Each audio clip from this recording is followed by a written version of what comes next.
Welcome inside episode 539 of the Locked On Senators podcast. I'm Ross Levitan on the outskirts of enemy territory in Winnipeg, Manitoba, alongside Brandon Piller up in the Blue Mountains on a game day for the Ottawa Senators on the left coast. So it's a 10 p.m. Eastern start against the Seattle Kraken. And it's also a game day for the Belleville Senators, but at home up against the Laval Rocket. Now, Belleville's sitting in a playoff spot right now, but they can jump up or down massively with a win or loss. So another crucial game for Belleville. We'll get into all that at Prospect Roundup, and we'll look at the Mr. Bright side of this past weekend. Today's episode is brought to you by BetOnline. BetOnline has you covered with more props, odds, and lines than ever before. It's BetOnline, where the game starts. And now the show starts. This is the Locked On Senators podcast, your team every day. Locked On Senators, your daily podcast on the Ottawa Senators. Part of the Locked On Podcast Network. Your team every day. Thank you for making Locked On Senators your first listen on this Monday, April 18th. And Pilsy, who do you think would win in a karaoke competition? Josh Norris and Brady Tkachuk, or you and I? There's only one way to find out. We got to set up a karaoke night. I'll tie my sweater around my waist and we'll hop on stage together. But hey, that's a lot of fun for two guys. And for people on the internet bashing them, saying you shouldn't be doing this after a loss, go back to bed and just keep your opinions to yourself. Like, nothing wrong with a couple of guys having fun after a great game. And it's been a long season for the boys. So getting out, celebrating and singing some karaoke, like, nothing wrong with that. Night before a cross-continent flight, too. They're going to Seattle. You got some Z's to catch on the bird. So that's great. We got a little insider info. Shout out Sens Chirp for digging something up. We'll save that in a second. But if you don't know what we're talking about, Cody Robbings sent me the video that I posted on Twitter, and it was an extended cut. Heart and Crown. They've got the live music going, and Brady Tkachuk just goes up and absolutely belts out Mr. Brightside, which is becoming a Sens tradition because Danny Heatley, back in the day, there's a mic'd up segment, so I posted that video as well. But just awesome guys being dudes, hanging out in the market, which is great to see for the young core of this Senators team. Brady had a phenomenal game against the Toronto Maple Leafs, but it was all Tim Stützle. He is seriously developing into a superstar. Is there anything better for this brand than Tim Stützle actually becoming a superstar? No, it's a big deal, that's for sure. And holy crap, was he close to getting that Hattie and the game-winning goal in overtime. Like, so close. That would have been poetic, but doesn't always happen that way. Still an entertaining game through and through. You can't ask for much better for Battle of Ontario, a hockey night in Canada on a Saturday night. It's pretty awesome. You could ask for something a little bit better. I know not much better. A little bit better, but not much better. All the blue in the crowd, that I could have done without some of it. Hey, CTC sellout. There you go. Thanks for the cash. The Leafs have 4 regulation wins in Ottawa in their last 15 trips. 5 total wins, including that overtime one. So still advantage Ottawa in terms of sending the Bluebirds home sad after games in Canada. A lot of Sens fans just stay away from those games because they don't want to deal with the trash that is Leafs Nation. Are you kidding me? You hear they were doing a moment of silence. There's a former 67 who passed away over the weekend. And I know every fan base has scumbags. You can always argue that. And because there's the most Leaf fans, there's the most scumbags. But during a moment of silence, just yelling out, "Go Leafs, go!" You cannot have a worse look than that. So yikes. Shout out that guy for the wrong reasons, man. That guy deserves to have some shame tossed his way. I hope he was kicked out of the game. Probably not. But that was completely unacceptable. But once the puck dropped, that was a great hockey game. I know we did the postcast right after. A couple Vinos for me, but what was your impression now with 48 hours to sleep on it? It was just so much fun, and getting to see Tim Stützle kind of break out like that in front of a sellout crowd. Like I said, the stage was huge, and Brady played a good game. I thought Anton Forsberg had a great game as well. And the thing that I'll come back to, Ross, is the Senators were able to push the Leafs, a team that put a lot of chips in at the deadline, has a lot of expectations. They've got all their entitled fans, all this crap. They were able to push them right to the brink And that's without so much of their talent is sitting on the shelf. No Thomas Chabot, no Matthew Joseph, no Shane Pinto, no Jake Sanderson. Like, insert all those guys in the lineup, and I don't think the Leafs have a goddamn chance against this team. I'm saying it obviously a little bit biased and tongue-in-cheek, but let's be real. If you throw all those guys in the lineup, like, that's a top six winger in Matthew Joseph, 2 top 4 defensemen in Chabot and Sanderson, a third line center in Pinto. Like, there's so many aspects that if those guys are in the lineup, it changes everything. So you got to be feeling pretty good about your future if you're an Ottawa Senators fan, seeing the scrappiness of kind of the extra parts in Ottawa being able to have a game like that. So I feel good about where the Senators are. For more on Saturday's game, check out the postcast wherever you get your podcasts. We'll be grinding one out tonight, although an hour earlier for me, but Pills will be grinding it out. Way past my bedtime. Way past. But we'll have some fun. It's the Seattle Kraken. Should be point night, hopefully, for the Ottawa Senators. It would be great to see. Speaking of points, Tim Stützle on the road to 60 points, but he did hit 20 goals. That's another nice plateau for a young centerman to hit. He's so deflective when asked about personal accomplishments. Post game, Ian Mendez asked if it was a goal of his going into the season. He goes, honestly, I just try to play my best and hope that we win. So very simple mindset for Tim Stützle. Thank God he didn't do what he said he almost did. You hear him? He said he almost went back to Brady on the 2-on-0. No, dude. Oh, just Timmy. put the puck in the net, man.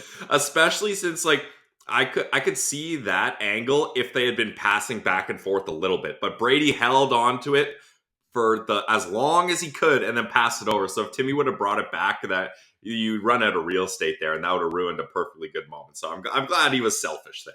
Yes, we need more selfishness from Tim Stützle. And yes. The shot of him jumping into the boards is just fantastic. Hang that in the Louvre, and if you look at the wide angle, Brady also jumps into his side of the boards. That's an awesome synchronized celly right there. Oh, yeah, I love to see it. And he had the snow flying everywhere too, Timmy. So, yeah, that was a lot of fun. Much better than some other celebrations that happened in the game. Oh, don't even get me started. Speaking of Brady Tkachuk, though, little insider info from Sens Chirp. And by that, I mean he just searched Brady and Alfie's names on Twitter together. And 3 separate sources say there was a sighting on Friday of Brady Tkachuk having lunch with Daniel Alfredsson. Now, Alfie was just on Volume of Thought last week, and they asked him, have you ever met Brady? And he said, no, I'd love to sit down and have a talk. So the power of Wham next week, boom, the 2 legendary. Is Brady already a legendary Senator? Oh, yeah. Yes.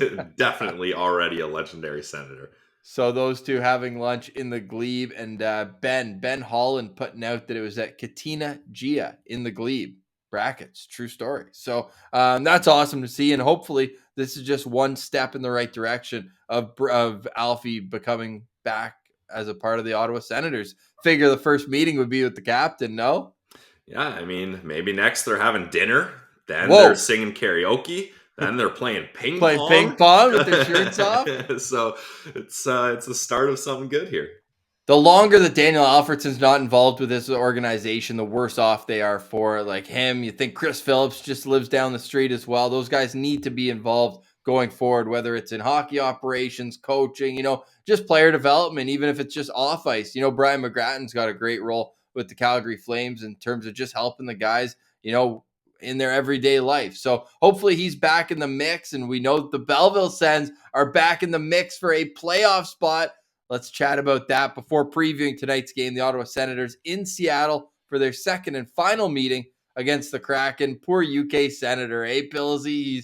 He's probably punching the steering wheel driving home from work today, knowing that he had tickets. He went to Seattle, and the game was postponed. But hopefully, at least he's got some athletic greens to fall back on.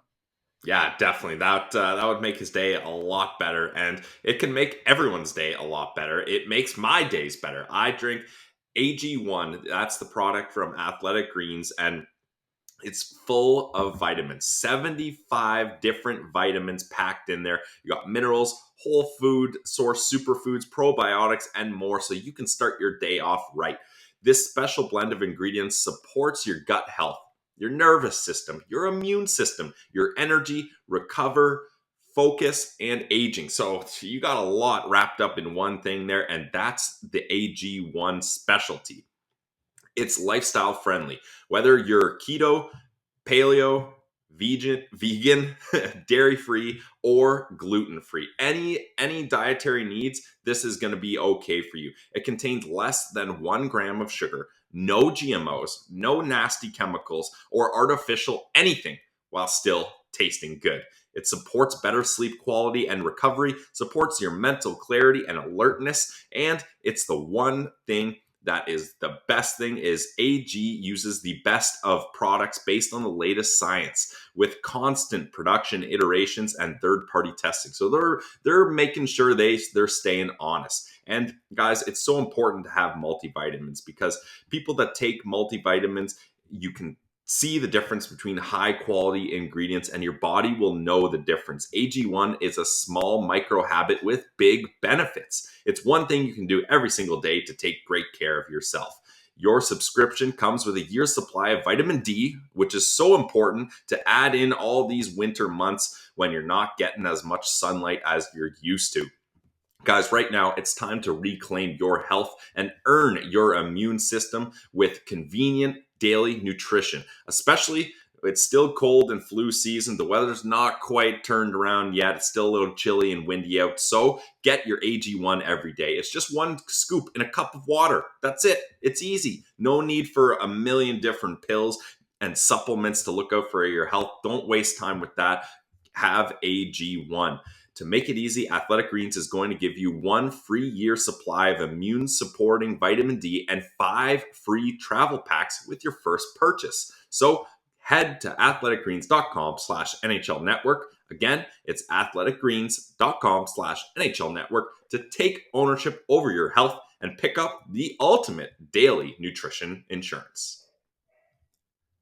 All right, Pillsy, before we get to the Belleville Sens successful weekend and the Ottawa Senators game tonight in Seattle, we've got some stick taps for DJ Smith, who has been named assistant coach, credit to Claire Hanna for the reporting, for Team Canada at the World Championships. That's a nice little feather in his cap. Yeah, I love that. And, it's unfortunate that players, coaches, they don't get to extend their season going into the playoffs. That's the ultimate goal. But I think, especially with how COVID has kind of disrupted everything lately, the more hockey you can get in for a coach, for a player, the better, because they were deprived of it for quite a while. And this is the first time in years that we're having a full 82-game regular season even. So I think it's great that Sens coaches and Tim Stützle also mentioned that as long as he's healthy, he's going to play for Team Germany in that aspect. Insider together.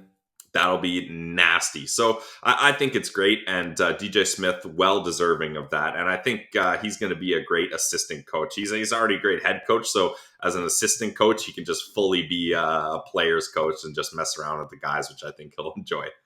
Darren Dreger reporting that Ottawa native Claude Julien will be the head coach. He was supposed to be the head coach for the Olympic team, and I think he got into an accident. I think it was like a snowmobiling accident or something. He had some health issues, yeah. Yeah, so great to see that he's back behind the bench. And I wonder if there's any Senators that are going to be in the mix to play on the World Championship team for Canada. You mentioned Tim Stützle, and I'm sure that will start trickling out in the next couple of weeks because there's only a few games left in the regular season, Pillsy. I'm sad, man. Only 7 games after or 6 after tonight. Yeah, it's too bad it's wrapping up here, but I mean they're going to be good games. Like it's all up against tank season teams, so the Sens at least will have a chance to win. And if they lose, you're like, well, it's not that bad. Hopefully, it increases the lottery odds. So there's lots of positivity left here, and Belleville's season not quite over yet, Ross. No, huge weekend for the Belleville Senators. We mentioned that they woke up on Friday outside of a playoff spot. Pillsy, not only did they jump the Rochester Americans, they jumped the Toronto Marlies. They're sitting in 4th place right now. Yeah, you'll love to see that. So they'll get home advantage in a play-in series if they're able to stay in 4th. But Ross, they do have a tough test going up against the Laval Rocket tonight, and I'm just looking at the Laval Rocket. Their past 7 games, they're 6-0-1. Their past 10 games, they're 7-2-1. Like, this is a team that has been absolutely on fire lately, and the last couple meetings, Sens versus Rocket, not so well in Belleville's favor. So we'll see if they can keep things going tonight. But Mad Sogard back down there, and he played really well over the weekend. So I think they at least have a chance here. It'd be nice if they could get 1 point just to kind of boost the point percentage here, but certainly have their work cut out for them. Well, it's 3 straight wins for Belleville. 2 of them were Gus playing absolutely phenomenal. Had the shutout in the first meeting. I think it was was it Wednesday, Friday, Saturday that they played? Yeah, and the shutout was against the Wolfpack. Exactly. And then on Friday, he was excellent.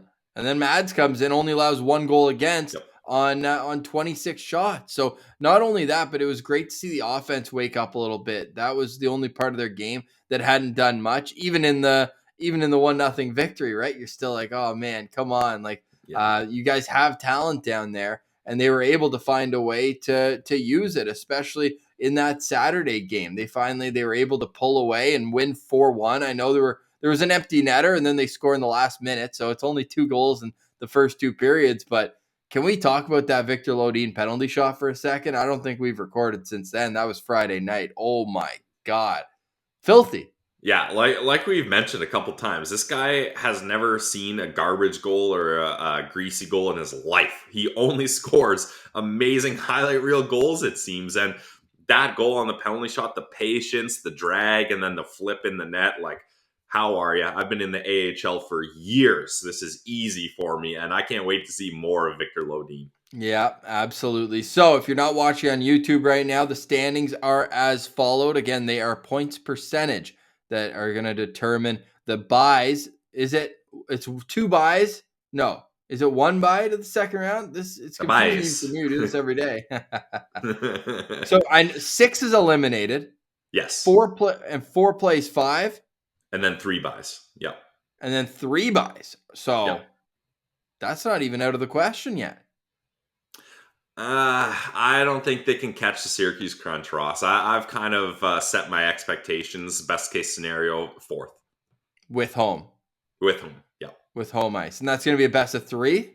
Best of 3 series, yeah. And All the right. people of Belleville, they have never seen a playoff game at CAA Arena for the Belleville Senators. So I'm cheering so much that that crowd, that barn can get a playoff game, because it's been, if you've been watching the broadcast, it's been a little quiet in that arena. And they even had to, they allow noisemakers to be brought into the game because the crowd just wasn't quite getting it done. So let's see Belleville get to the playoffs. Let's see CAA Arena packed. And I would even be pretty tempted to make the long pilgrimage to Belleville myself for a playoff game, because that would be electric.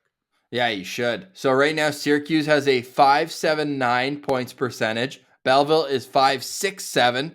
The Marlies are 5.61, and the Rochester Americans are 5.56. So that's going to be something to watch for over the next week or so. Belleville has 5 games remaining, including tonight against the Laval Rocket, a huge game on CAA ice. If you're listening to this, driving around the Bay of Quinte, get out to support the squad tonight. They're going to need you for their push to their first ever playoff appearance. All right, we've got the Ottawa Senators taking on the Seattle Kraken. They are undefeated lifetime against Seattle. Josh Norris put a 2-piece up against them in their last meeting. Before we get to that preview, Pills, you got one more word to tell us about our friends at BetOnline. Yeah, I'm going to tell us about BetOnline, and then I'll throw it back to you for a good word from our friends at Built Bar. But BetOnline, we talked about it in the postcast, guys. I will be bringing back the much adored Pillsy's parlay of the day. Not because I win a lot of money, not because I give you guys great tips to win a lot of money, but because it's simply entertaining. And you guys can be entertained. Get a little action on the game if you want to be entertained. And you can do that at betonline.net. It's where the game starts. Sure, football's over, but NBA playoffs are happening. The NHL is gearing up towards playoffs. AHL is still hot. There's baseball going on. There's so much that you can get in on. So why sit on the sidelines? Get in the action with betonline.net. They've got the latest odds, totals, player performance props, No matter what you're looking for, betonline.net is the number one spot for all your sports betting needs, guys. It's the best spot for sports scores, podcasts, and news this season. So head to the website today or use your mobile device to learn more about the trends and the action. Check it out today, guys. It's betonline.net, where the game starts.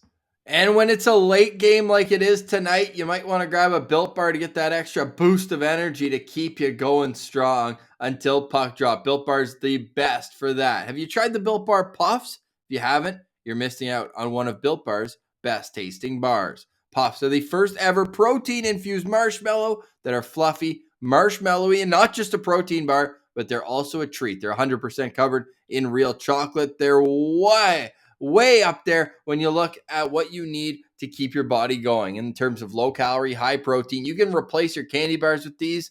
They're better for you and better for the environment and better for your day-to-day life. So go to built.com and scroll down to the macros chart. See for yourself. You'll be blown away by the high protein, low calorie, high fiber, low carb makeup of Built Bars. Compare them to a candy bar and you'll see why these are the way to go. At Built Bar, they're all about taste. They make it taste delicious first and then figure out how to make it healthy. I don't know how they do it, but they pull it off every single time. So go to built.com and use promo code LOCK15 for 15% off your next order at built.com. That's promo code LOCK15 gets you 15% off your next order. Go enjoy them now, built.com.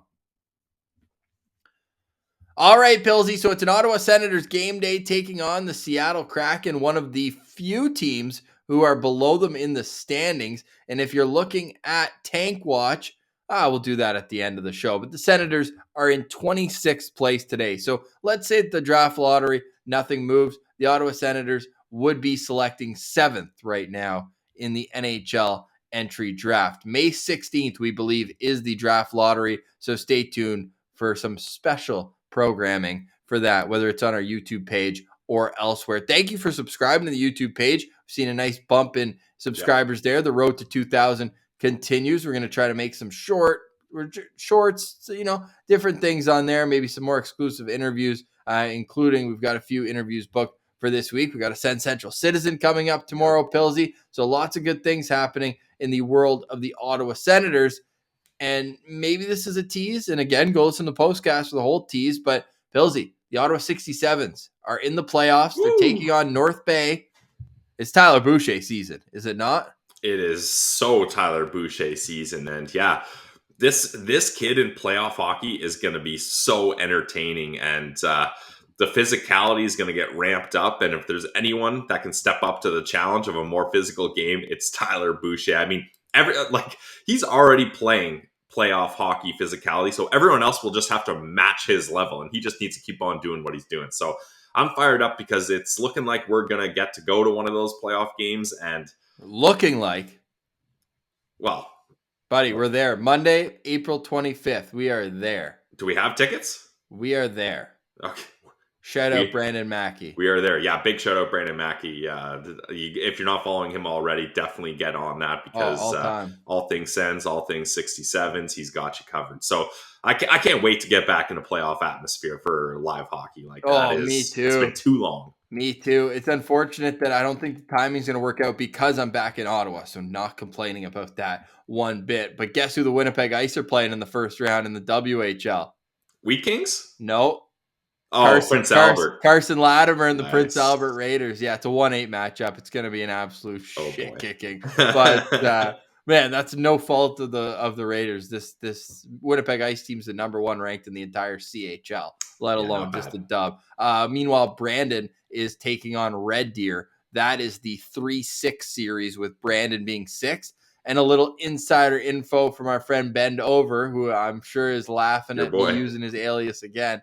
He said he was at the Wheat Kings game. He was sitting front row and he was leaning through the glass chatting with the trainer. And the trainer said that Ridley Gregg is expected back for the playoffs. So there's your little inside injury update. We'll see how or if it does come to fruition, because we know that he's been seen skating as recently as Saturday in Ottawa. But I think just saving his health for the playoffs. I think that's smart. Yeah, I think it's smart too. He's got 12 straight games with a point, which is always fun to look back on, as it felt like there was a month there where we were just talking about Ridley Gregg over and over again. But great for him. Great for Jake Sanderson to get to see the atmosphere when it Sens Leafs, because it is a wild atmosphere inside the building, playoff style for sure. While we're on the prospects, why don't we just do a quick prospect roundup? Because there's a lot of... I know what you want to talk about. Well, which one? There's a couple really exciting things to talk about. Let's start with, since we're talking about Tyler Boucher and physicality, Ross. I didn't know Zach Ostapchuk had it in him. Zach Ostapchuk can chuck him. Let's just say that is confirmed, because not only was he in a big fight, Ross, but he was fighting a 6'9", 240-pound kid, and he absolutely beat the wheels off this guy. And not only that, but I thought his celly was perfect. Like, he did the Chris Neal fire the crowd up, but not the emphatic one. Just a quick, how do you like that? Huh? Yep. How do you like that? And so I thought that was great by Zach Ostapchuk. And not only is he chucking knucks, but this kid can't stop scoring lately. He's been doing really well with the Vancouver Giants, and Zach Ostapchuk, I think, is giving Sens fans some ease that there is still some good things coming up the pipeline. Yeah, 100%. When you look at his last stretch of games here, he's got what? 7 goals in his last 6 games, which is pretty decent. No? Yeah, I like that. I like that. And it's not only the forwards that are doing really well too, Ross, because Leevi Merilainen, he's got another win. He stopped 23 of 24 shots and 4 for 4 in the shootout. This is courtesy of our good friend at Sens Prospect. And yeah, he finished tied for second in the league. And check out this record, 31, 16, and 5. So he's having a good first year over in Kingston. And Kingston will be playing the Oshawa Generals in the first round of the postseason. That is the 3-6 matchup there. Kingston finishes third. The 67s finish 7th. So I'm actually happy they didn't jump into 6th place. Let's keep these prospects away from each other a little bit longer. As you know, maybe biased as we would have liked to have seen Leevi and Ben Roger in the first round of the playoffs. Maybe it'll happen second round.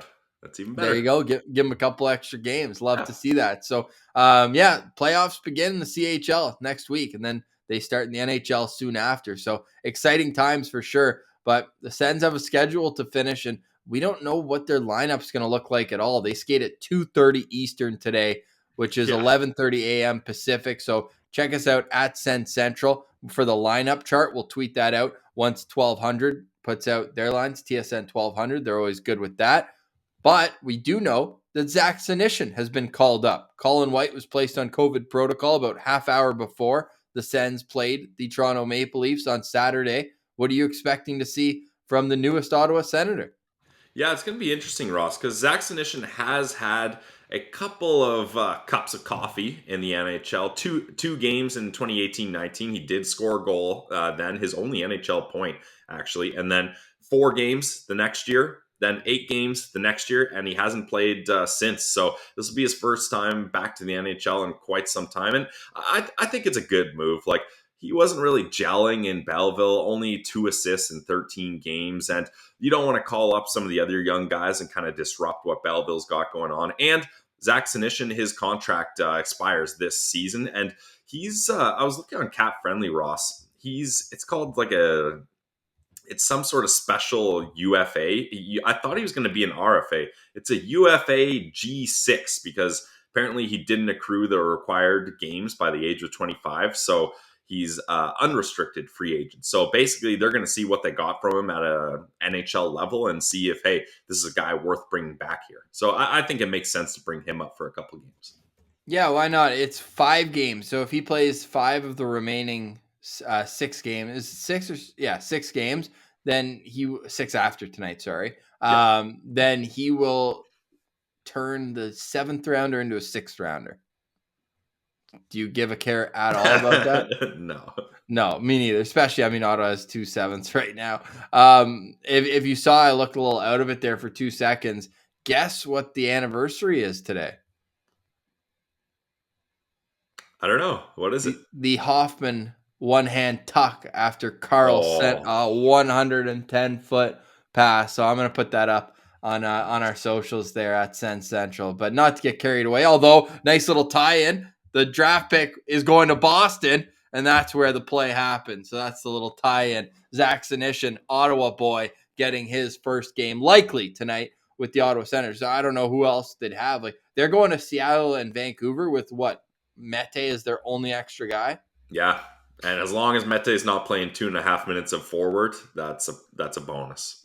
Somebody on Twitter says we don't have a damn clue what we're talking about, which fair. But most of the time is true. I tweeted out during the Leafs game, I said, where do you rank a line of Mete, Tierney, and Gaudette in terms of the entire rebuild as a forward line?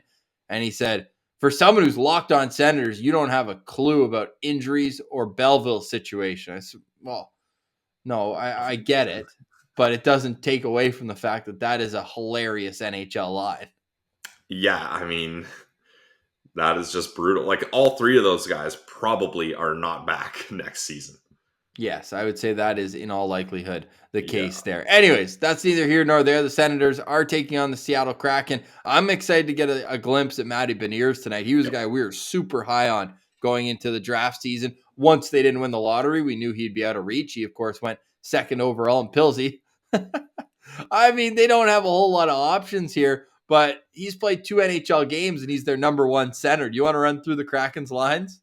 Yeah, I mean, this is what an expansion team looks like. Vegas was an outlier. This is expansion team lines here.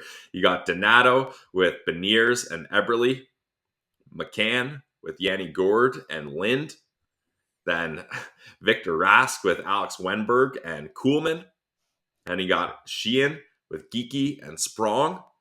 So not a lot of firepower up front for the Seattle Kraken. You could say that again. Look at their top scorers, got 43 points. Yeah. So, and then you got Vince Dunn with Adam Larson, Hayden Fleury with Susie, Jamie Alexiak with Borgen, and then we're not sure who's going to start between Grubauer and Drieger, but neither of those, like, I was really content with the Seattle Kraken's goaltending situation, especially you got Joey Decord coming up through the pipes too. But Grubauer and Drieger have not done well this year. But I guess when you have no help offensively, it's not going to help the goalies at all. So this is a team that there's no reason, even with all the injuries the Sens have, there's no reason why they can't beat up on this team.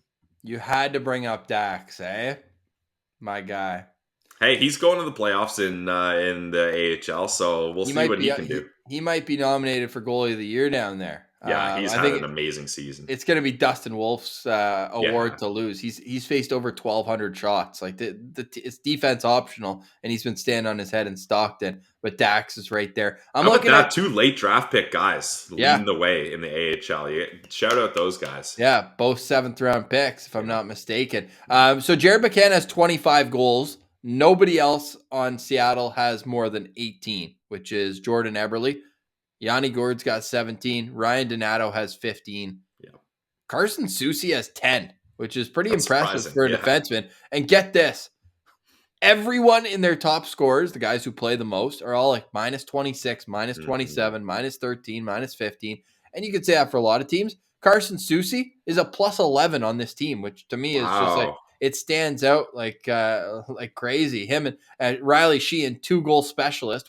Didn't he score 2 goals in a season once? But they were both in the last game of the season, and I believe it was the last game ever at Joe Louis Arena. Yeah, I think you're right. I know he had gone it was 79 straight games in that season. Yeah, I'm looking at it right now. He had 2 goals in 80 games that year. Yep, there we go. Yeah, it was wild. I thought he was going to complete the year with no goals there, but good on him for snapping, getting that big monkey off his back. That's a full gorilla sitting on your back there. Yeah. Jeez. Well, now he's got 2 goals in 61 games this year, but again, a plus player on the Seattle Kraken. It's tough to do. It's a team that just simply doesn't score a lot of goals, and you don't really expect them to when they're an expansion team, but only the Arizona Coyotes have scored less than Seattle. And let's put it this way. Arizona is so far back that Arizona put up an 8 spot on Ottawa, and they still have 8 goals less than anybody else in the league. True. So, wow. Yeah, that's wild. And they've scored. Oh, my God. The Arizona Coyotes goal differential is minus 101 now because they lost 9-1 to Calgary over the weekend. that has to be one of the worst goal differentials in NHL history. It's got to be. Yeah, it's got to be. The only thing, maybe, remember when Colorado had those dark Yeah. years before? Maybe they were as bad, but 100, I'm not sure. The Ottawa Senators' next win will be their 1,000th in franchise history, which Whoa. is pretty cool. So hopefully that happens tonight. They were talking about that on the broadcast the other day, but the Seattle Kraken have only scored 190 goals in 74 games. That's 2.57 per game. Ottawa's up at 2.71, but they're also allowing, is it the most goals per game? No, there's a Arizona. couple teams. Yeah. Oh boy. They're actually just ahead of, or just below Ottawa, I should say. They allow more goals per game than Ottawa, 3.47.